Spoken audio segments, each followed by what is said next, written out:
Hello, and thank you for joining me for this discussion of life after treatment. I'm Chesley Flotten, licensed clinical social worker at the Harold Alfond Center for Cancer Care. In this presentation, we will be talking about how cancer may have affected you emotionally and psychologically, and how you can heal and even thrive after cancer. While this presentation focuses on life after treatment, many of the emotions and experiences we will discuss can occur throughout treatment itself. You and your body are still recovering. You are still grappling with a world you never expected to enter, a world you never wanted to enter. That world of cancer doesn't just disappear once treatment is done. For many, the end of treatment can mean the start of processing what you've been through. The end of treatment can mean finding your way through healing, just as those around you are expressing relief that it's over. The end of treatment can mean trying to understand what comes next. Life after treatment isn't a time that we speak of often enough. Understanding your diagnosis and getting through treatment, whatever that may be, surgery, chemotherapy, radiation, can take all your energy and focus, leaving little space to think about what happens when that last treatment finishes. But life after treatment is its own unique journey and catches many by surprise. You go through treatment expecting to feel relief, happiness, celebration at reaching the end, and while all of those emotions may be present, frequently others emerge: fear, grief, sadness, anxiety. These are normal. In fact, the majority of people who have been diagnosed with cancer experience some mix of sadness, anxiety, and even depression following treatment. But because we don't talk about it enough, these emotions often catch people by surprise. Patients have said, "Why didn't anyone tell me this would happen? Why is it happening now when treatment is done? I was prepared to face cancer, but not for life after treatment. You don't know what it's like till you get there." Because the thoughts and emotions that flood in after treatment ends aren't always expected, it can feel as though you're doing something wrong. Frequently, those who love you, who have worried about you from the moment of diagnosis, are so relieved that you have finished treatment that they are celebrating. They are telling you how strong you are asking you whether you are happy. But the celebration happening all around you may seem worlds away from how you feel on the inside. If this happens for you, it is normal. It is understandable. You have been through something extraordinarily difficult. Once a patient came to me saying, "I expected to be happy and I'm not. I'm crying inside and no one can hear me." They were struggling to understand why they were feeling this way and why they couldn't just be happy. What they weren't seeing in that moment is that they were still healing physically, emotionally, and psychologically. Together, we are going to look at why life after treatment can bring such a complex mix of thoughts, feelings, and emotions. And then we're going to talk about how to heal, how to ease anxiety, and how to release worry. Cancer does more than affect you physically. It interrupts your life. It takes away, at least temporarily, what you thought would be. Perhaps it forced you to stop working, or took you away from spending time with your children, or forced a change in your plans for retirement. Cancer can cause you to wonder if you'll ever have back the life you knew or planned on. It challenges how you see yourself. For many people, a cancer diagnosis comes as a shock. They were healthy. How could this be me? I'm not one of those sick people. Cancer makes mortality all too real. We all know intellectually that we are mortal, that an accident could happen. People often say, "I could be hit by a bus tomorrow," to illustrate how we understand that the future isn't promised to any of us. But understanding that you are mortal and being forced to confront it are two very different things. Could it come back?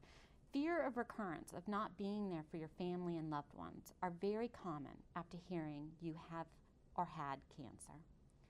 Isolating. A cancer diagnosis brings tremendous love and support from friends, family, and the community. But it can also cause a sense of isolation. Not all friends are comfortable with cancer and will have difficulty being present with you. Others may have a hard time understanding what you've been through and will try to offer support by telling you what you should be doing, that you should be happy it's over, that you are so strong and shouldn't worry, and that you should let it go, it's in the past. Cast adrift.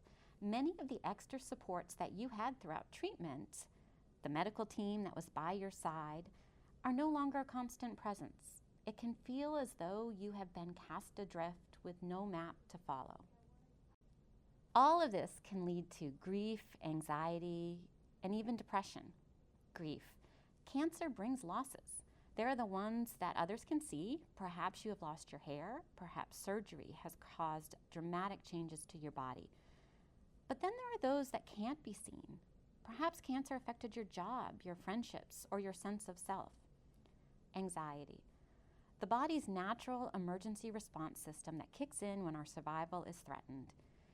Even once the immediate crisis has passed, the mind and body can keep this emergency system on high alert, causing you to feel anxious and worried. Depression. When the mind and body have been under strain for too long, it can lead to depression.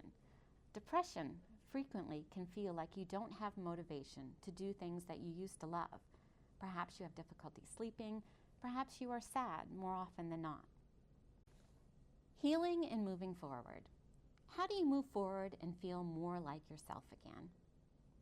First, know that you are not alone.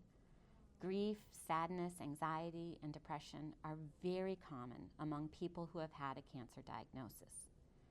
This isn't because you aren't strong enough or that you aren't doing the right things. If you are experiencing these emotions, it is because you have been through and are going through something extraordinarily difficult. Grief, anxiety, and depression can all be normal side effects of the cancer journey. If you experience any one of these, particularly depression, please reach out to your oncology team or primary care physician. This is not suffering that you have to endure. It can get better. There are people trained and devoted to helping it get better. An important first step is to consider asking for help. Be strong by being strong enough to ask for and accept help. Frequently we hear the word strong and think someone physically and mentally able to handle things on their own. But it actually takes a lot more strength and courage to say, I need help, and even more strength to accept help. There is a lot of help available in a lot of different ways. Counseling by therapists trained in helping people cope with the cancer experience can provide you with a safe place to process all that you have been through and everything you are trying to make sense of now. Counseling can help you understand why you may be feeling worried, anxious, or depressed, and how you can feel better. Counseling can help you find new ways to communicate with those you love what you really need at this time. Connection and support. Talking with others who have had a cancer diagnosis, even if it was not the same as yours, can be tremendously helpful.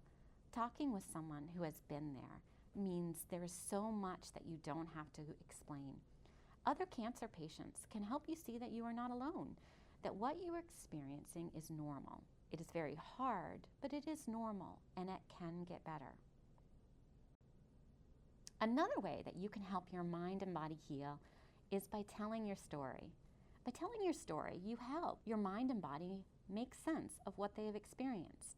Telling your story also helps you begin the process of figuring out how the story of cancer fits into your life. Before cancer, you had a story of you, of your life, that you were constantly adding to. While you didn't choose to add a chapter on cancer, you do get to decide how it gets written. There are many ways to tell your story. You can tell a friend about the day you were diagnosed. You can write it down in a journal. You can share it in a support group or with a counselor. Each time you share even a part of your story, you are working on making the story yours. And that's important. This story doesn't belong to cancer. It belongs to you. Give yourself the gift of relaxation, of rest for the mind and nervous system. We often underestimate the toll of cancer on the mind and body. It takes an extraordinary amount of mental and physical energy to go through treatment. That wears us down. and can make us eager to feel better, to get back to our regular activities. But recovery takes time, and it can be really hard to be patient. Grant yourself permission to take the time you need. You can also help your mind and body in that process by giving it the gift of extra time of relaxation. Each time you allow your mind and body to rest, you are giving it time to heal. One of the best ways to do that is to be outside. Nature is healing. Our minds and bodies evolved to be outside. Give yourself permission to stare at the blue sky, watch the clouds go by, walk in the woods, or sit on a beach listening to the waves roll in. Movement. Whatever physical level you are at after treatment, allow your body to move, to stretch. This allows for the release of built-up tension, but also helps you work to rebuilding your strength. Reconnect with who and what you love. Cancer treatment can cause us to retreat into ourselves out of necessity. Many days you were just trying to hold on. That can mean that activities you enjoyed, people you used to talk with regularly, got put to the side. See if you can identify 1 or 2 activities or friends to reintroduce to your weekly routine. Take it slow. Find a pace that feels right for you. Mindfulness and meditation can be wonderful ways to allow the mind and body opportunities to take a break from worry, anxiety, and just to rest. You don't need special training or practice. In fact, there are great free apps available that have guided meditations that lead you through relaxing exercises. You can spend as little as 30 seconds or as long as an hour, but each time you close your eyes and allow yourself to just breathe and be, you are helping yourself heal. You didn't choose cancer. It may have interrupted your life, but it doesn't have to take over. This is your life after treatment. Healing and wellness are possible. When you were first diagnosed with cancer, you and your doctors made a plan for your treatment. You can do the same for your life after treatment. With your family, your doctors, your counselors, your support systems, you can make a plan that helps you heal, feel stronger, and focus on the life that works for you.